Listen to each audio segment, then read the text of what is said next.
Ruth here. So let's talk about diving. Hi, I'm José Pinto, so let's talk about diving. Hello, my name is Arlindo. Talk about diving. Hi, my name is Marcos Baixos. Let's talk diving. Hello, my name's Marissa Eckert. So let's talk about diving. Oh, I'm Martin Farr. Let's talk about diving. Hello, I'm the first lieutenant officer. Let's talk about diving. My name is Natalie Gibb. Let's talk about diving. Hi, my name is Nuno Sá. Let's talk about diving. My name is Oscar Camacho. Let's talk about diving. Hi, my name is Paul Costas. Let's talk about diving. Hi, my name is Phil Schultz. Let's talk about diving. Hi, my name is Rob Mitchell. Let's talk about diving. My name is Sabine Kakao. Let's talk about diving. Hi, my name is Sami. Let's talk about diving.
There we go. Hello, and welcome to Facebook Live. Hello, Arlindo. Thank you for joining us again today. Let me get my little outline here because I'd be lost without it. We are here with Arlindo today to talk more about the long-anticipated diving conference, Diving Talks. Before we really dive into Diving Talks, I want to mention that if you have any questions or you'd like to join the conversation, make sure that you're tuning in from the SDI or the TDI Facebook pages. To get to either one of those, just go ahead to the search bar up above and type in SDI divers or TDI divers. You will get to one of our Facebook pages that way. If you're joining us on YouTube, we can see your comments there too, so feel free to join the conversation. If you're watching this on the replay, tell us who you'd be most excited to see speak at Diving Talks. But for now, let's get to it for real. I am Britt Bozick, your friendly ITI content manager, meaning I'm the girl behind all of our blogs, newsletters, and social feeds. So if you have any content ideas that you'd like us to see produce, so sorry, words are hard, please send us your ideas my way by emailing us at marketing@tdisdi.com. As I said, I am joined today by Arlindo Serho. He is based in Portugal and is the organizer of the upcoming conference Diving Talks, which we got to see a cool video for just a few minutes ago. This show offers a little bit of something for everyone, but I'm going to go ahead and let him introduce himself. Arlindo, tell us about yourself. Hi, Brittany. It's a pleasure to be once again here with you. Thank you for the opportunity. Of course. So I'm a father of three. I'm a technical diver, and after a long life doing different things, I've decided to dedicate myself to things related with diving. So I'm the owner of Portugal Dive, a company that welcomes people, divers that wish to discover Portugal, Azores, and Madeira to dive. And of course, now the Diving Talks show that we are talking about. I'm organizing it. In terms of diving, I told you I'm a technical diver. I'm TDI certified, open circuit, and CCR so also, and I love to cave dive, which I can tell you just to tease everybody that is watching, and you, Brittany, too, that tomorrow, the day after tomorrow and Friday, I will be cave diving. So please don't get in touch with me until maybe 7 p.m. because I will be underwater.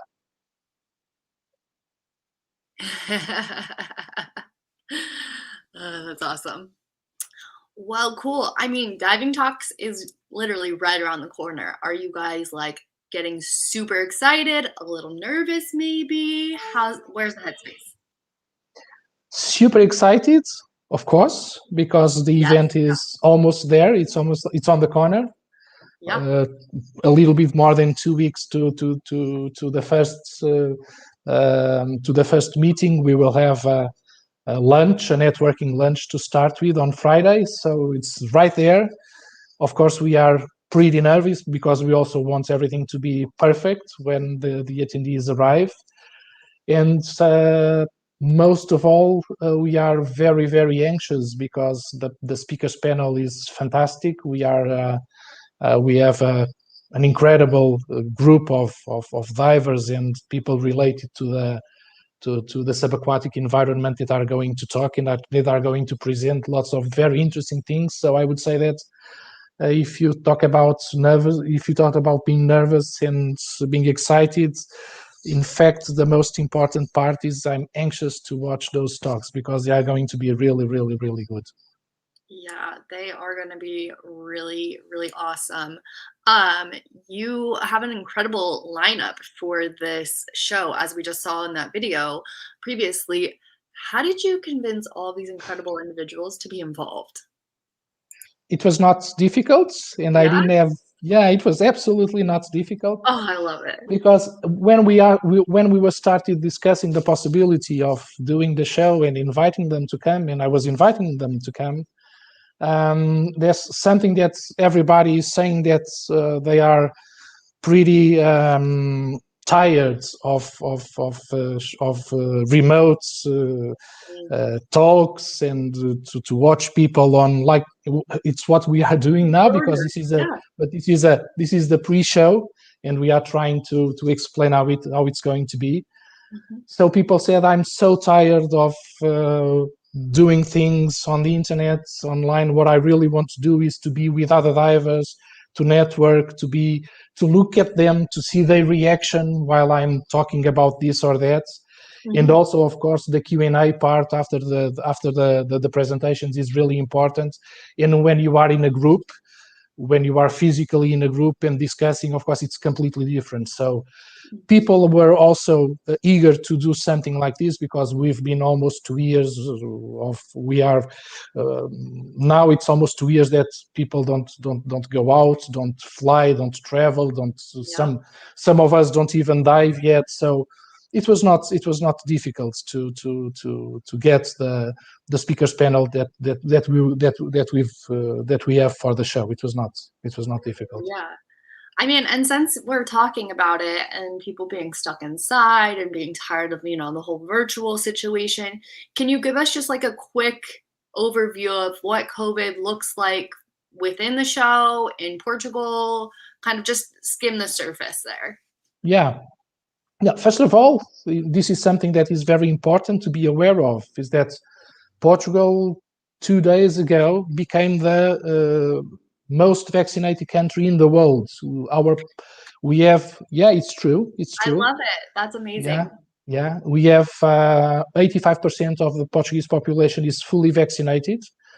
So we've achieved that status. In fact, we are the country with more people vaccinated, fully vaccinated. So the risk, I would say that the risk of coming to Portugal and to be there attending the event, I think it's lower than what we have in our own home, in our own countries, because there's this difference of vaccination ratio here, which is important. Second, of course, we have all the concerns, we have all the rules that we have to comply with. Yes. And the event is fully complies with all the rules, the regulations, all the proceedings that we have to follow, those of European Union and those of the Portuguese Health Authority, that of course integrates what we have from the European Union. So I would say that the risk is quite low. Everything will comply with the social distancing measures. And we also tried, it is not directly related with COVID. It's not a consequence of the pandemic, because it's something that really wanted to do like that. The event is quite spread off. We don't have the typical rooms with everybody inside watching the event. Okay. We have different spaces where the talks will take place, and we have lots of space, because, for instance, one of the rooms is not a room, is the inside lobby of the tower, the Apart Hotel Tower, where everybody, all the attendees will be, where are the rooms of those that come and stay with us at the resort. So it's this huge tower, and has a huge space in the middle, and we will be there. So we have enough space for everybody to feel comfortable with that, and we will respect, as I told you before, we will respect the distancing rules. So there's no problem there. Yeah, it sounds like you guys you guys were privy to social distancing before social distancing was a thing. Yeah, like that, it's true. Okay, so the speakers are going to be awesome. We understand that you guys have COVID kind of under control with the show. Tell us more about how the show kind of came about. Like, where did it come from? I know, were you guys supposed to host this in 2020, if I'm remembering correctly, and then it got postponed, right? No. Oh, We started working. In fact, we didn't. We started working before the first lockdown in Portugal. So we are talking about maybe March 2020. okay. It's true, and because of that, we started working on the show in 2020, but we always targeted October 2021 to the show.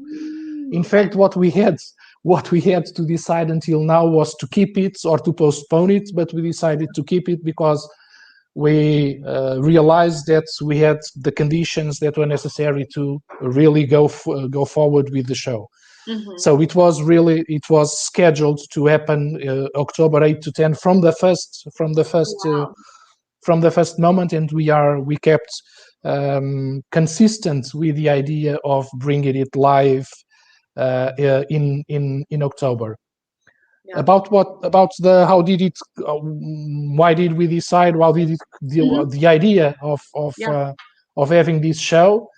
So we are, of course, a group of divers. We attend this type of shows everywhere in the world for some years, and we've always wanted to bring something like this to Portugal, because we feel that it's really fantastic, this opportunity of being face to face with someone that you follow on social media, someone that you admire because of their diving. Even if you are a recreational diver, you look at these technical divers diving in caves, diving wrecks, exploring new sites, and the opportunity. This is what I felt when I started attending, for instance, Eurotech in Birmingham.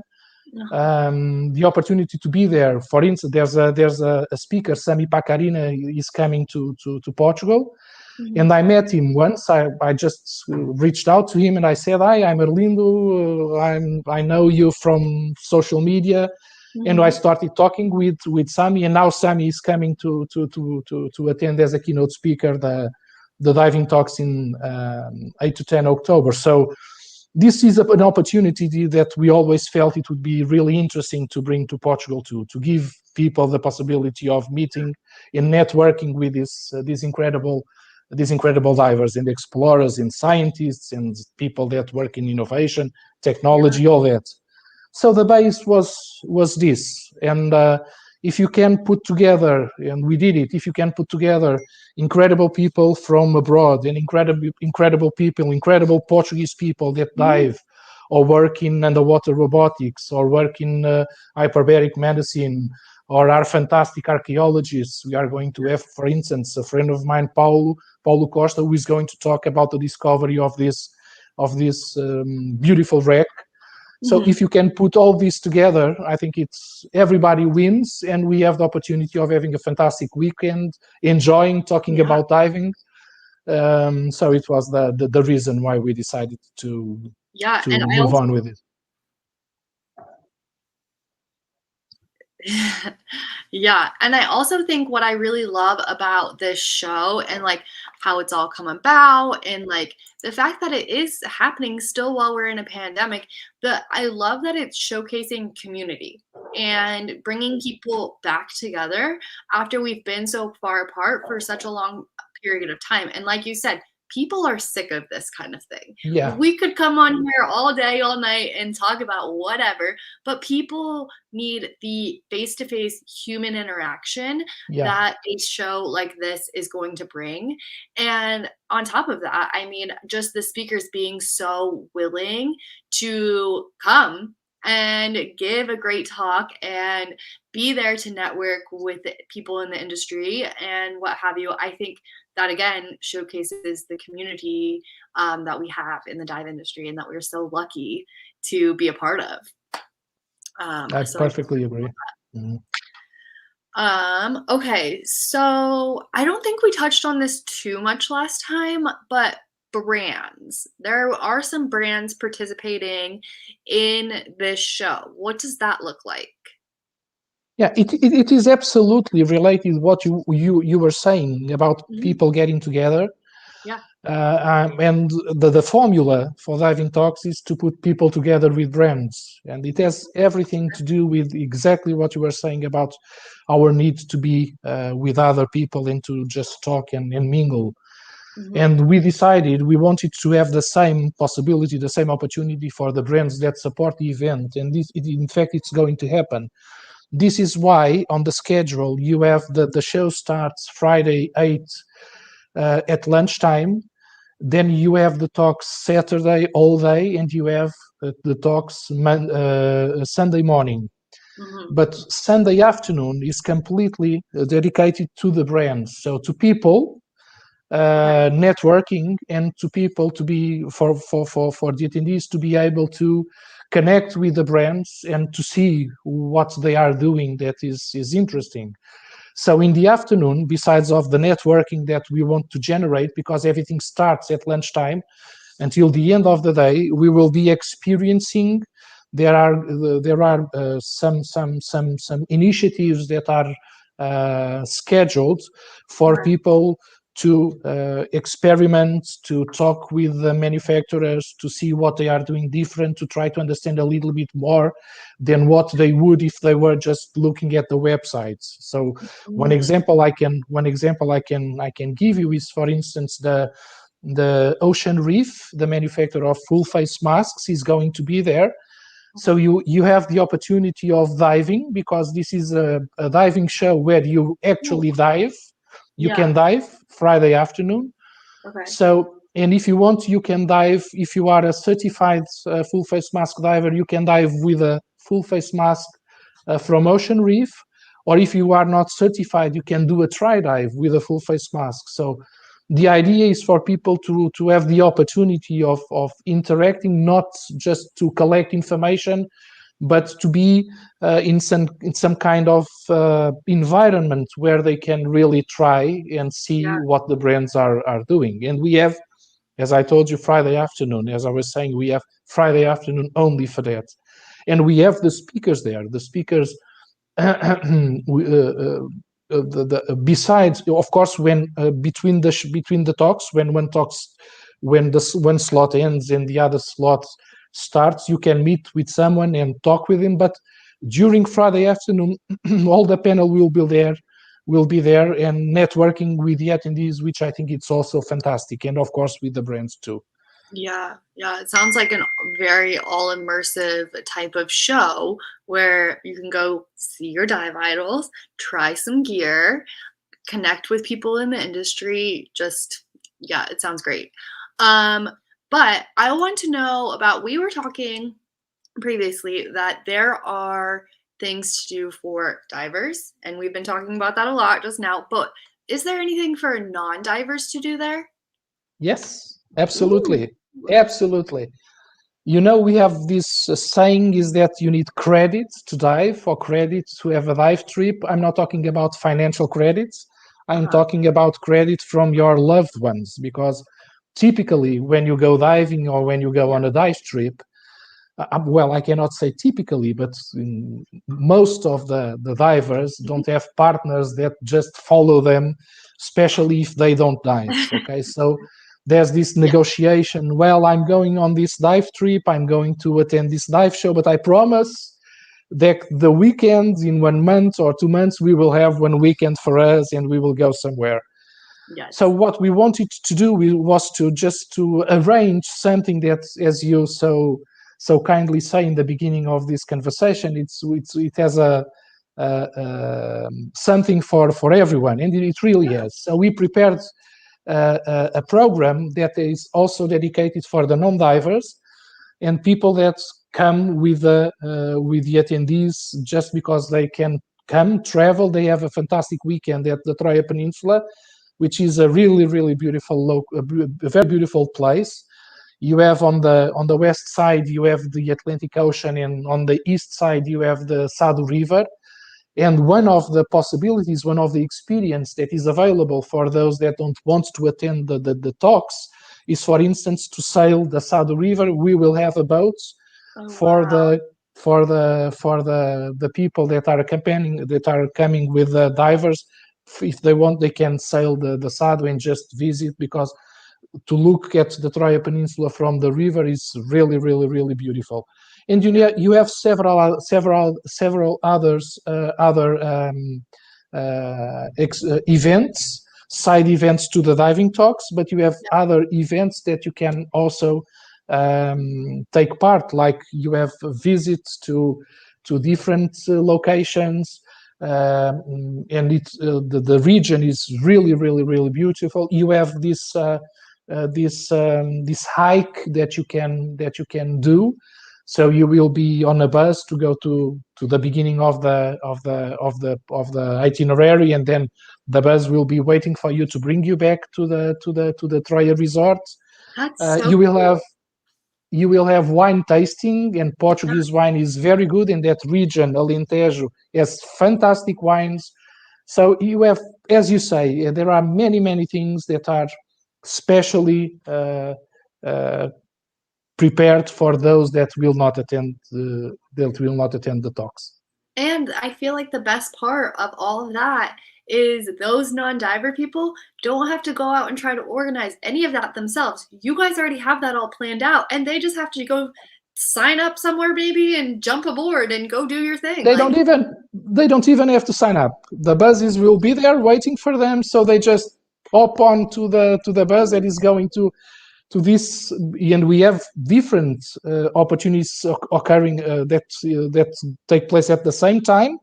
So you just decide, no, I go to Grândola to visit the city, or no, I want to go to this winery to taste some wine, or I want to go to the Roman ruins, or I want to go for the hike. So, or if you don't want to go with other people, you have an incredible place to visit, because around the resort you have the beach, the seaside. You just can walk by yourself. So it's true. It's going to be.